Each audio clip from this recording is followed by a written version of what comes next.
Halo semuanya. Seperti judulnya, kali ini kita akan membahas tentang Pancasila dalam konteks sejarah perjuangan bangsa Indonesia. Indonesia telah melewati masa-masa sulit selama ratusan tahun akibat menjadi korban penjajahan negara lain. Namun tekad rakyat Indonesia untuk menjadikan Indonesia sebagai negara yang berdaulat tidak pernah luntur. Seluruh lapisan masyarakat rela mengorbankan jiwa dan raga atas nama bangsa Indonesia dengan satu tujuan, yaitu merdeka. Masa pemerintahan yang paling awal di Indonesia dimulai dengan kemunculan berbagai kerajaan-kerajaan di beberapa daerah. Yang paling terkenal adalah Kerajaan Sriwijaya dan Majapahit. Namun, karena berbagai hal, kekuasaan para kerajaan tersebut harus berakhir. Sejak saat itu juga Indonesia memasuki periode penjajahan yang dilakukan oleh bangsa Belanda, Portugis, dan Jepang. Pada masa penjajahan, rakyat Indonesia mengalami masa-masa sulit.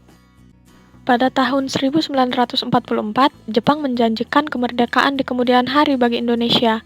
Namun hal itu hanya bertujuan untuk menarik simpati rakyat Indonesia dengan harapan mendapatkan bantuan jika musuh sewaktu-waktu datang, sekaligus memperkuat posisi politik mereka di Asia Tenggara.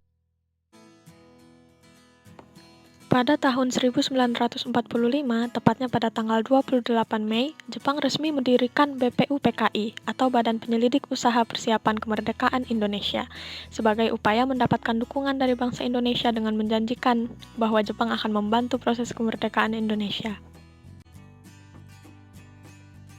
BPUPKI mengadakan sidang pertama pada 29 Mei sampai 1 Juni 1945. Pada sidang ini, Muhammad Yamin, Supomo, dan Soekarno mengemukakan dasar-dasar Indonesia merdeka. Dari pertemuan tersebut, masing-masing tokoh mengajukan usulan untuk dasar Indonesia merdeka. Soekarno lah yang mengusulkan agar dasar negara Indonesia merdeka diberi nama Pancasila, yang artinya 5 sila. Sementara itu, pada sidang kedua BPUPKI yang diadakan pada tanggal 10–16 Juli 1945, BPUPKI membahas penyusunan Undang-Undang Dasar dan rencana lain yang berhubungan dengan kemerdekaan Indonesia. Perlu kalian ketahui, teks Pancasila telah melewati banyak perubahan sejak awal dirumuskan. Seperti yang kita tahu, Muhammad Yamin, Supomo, dan Soekarno masing-masing memiliki usulan mereka sendiri mengenai dasar-dasar Indonesia merdeka. Karena adanya perbedaan, maka dibentuklah sebuah panitia kecil yang bertugas untuk menyusun rumusan Pancasila selaku dasar negara yang tercantum dalam Undang-Undang Dasar 1945. Panitia ini disebut sebagai Panitia 9. Panitia 9 merancang teks proklamasi, yang kemudian dijadikan preambul atau pembukaan Undang-Undang Dasar 1945. Rancangan preambul yang dikenal sebagai Piagam Jakarta itu disetujui pada 22 Juni 1945. Nama Piagam Jakarta diusulkan oleh Muhammad Yamin. Soekarno lalu membacakannya pada 10 Juli 1945.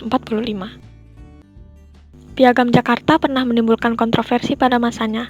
Adanya kalimat dengan kewajiban menjalankan syariat Islam bagi pemeluk-pemeluknya pada bagian isi Piagam Jakarta menyebabkan beberapa pihak merasa keberatan. Kalimat tersebut dianggap seolah-olah membedakan warga negara yang beragama Islam dan bukan Islam. Seorang perwira asal Jepang, Laksamana Maeda, mengatakan jika tokoh-tokoh agama dari timur keberatan mengenai pemakaian kata-kata tersebut. Untuk menghindari perpecahan, esoknya sebelum sidang PPKI, Muhammad Hatta berbincang dengan tokoh-tokoh Islam. Mereka setuju untuk menghilangkan kata-kata tersebut dan menggantinya dengan kata Yang Maha Esa, dengan rumusannya menjadi Ketuhanan Yang Maha Esa.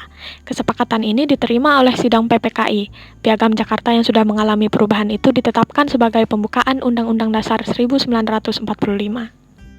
Namun, keputusan penghapusan kata-kata tersebut juga mengundang protes dari sebagian umat Islam. Beberapa kelompok masih berjuang untuk mengembalikan kata-kata tersebut ke dalam Piagam Jakarta. Ada yang melakukan pemberontakan seperti yang dilakukan DI, TII, NII, ada juga yang beraksi lewat jalur politik. Demikianlah sejarah Pancasila terkait dengan perjuangan bangsa Indonesia. Semoga video ini dapat memberikan manfaat serta pengetahuan bagi penonton. Terima kasih.